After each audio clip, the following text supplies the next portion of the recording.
Hi guys! Gawa tayo ngayon ng mango float. Ayan. Meron kasing binigay na mangga si mama sa akin. Kaya naisipan kong mango float na lang. Bale yung mga ihahalo natin, ito yung gulaman. Ito naman yung kondensada. Ito naman yung Nestle cream. At saka ito yung Graham biscuit. Bale, hiniwa-iwa ko na yan. Pinareperaso ko na yan sa malilit lang.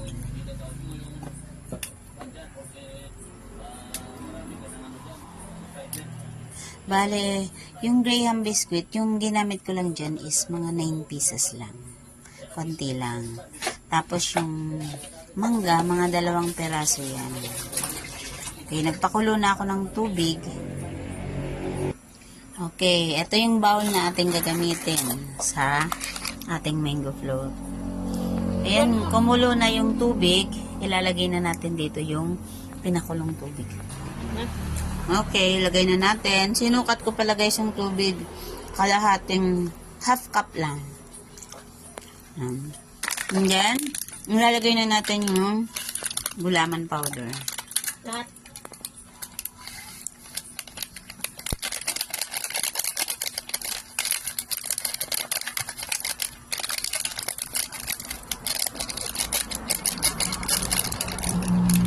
Ayan, halo-haloin na natin. Siguraduhin kong mahalo lahat yung powder.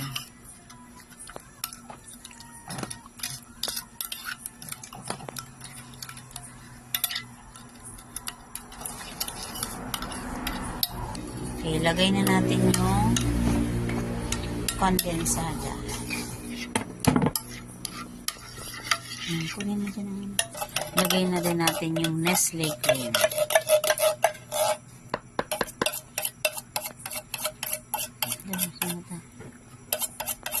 Okay, haluin.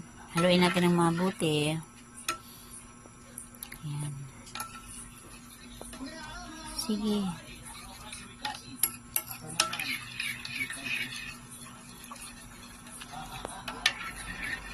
Okay, gagamit tayo dito ng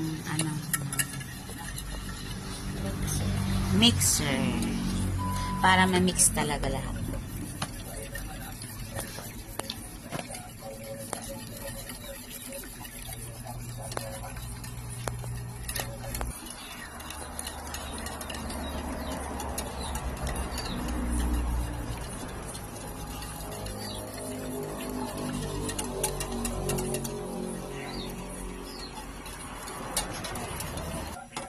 Lagay na natin yung mangga.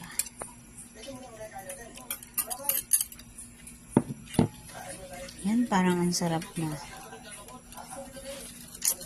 Sarap. Ilagay na natin yung Graham biscuit. Ako na malagay. Tapos, i-mix mo na. Yan. Buhos na natin.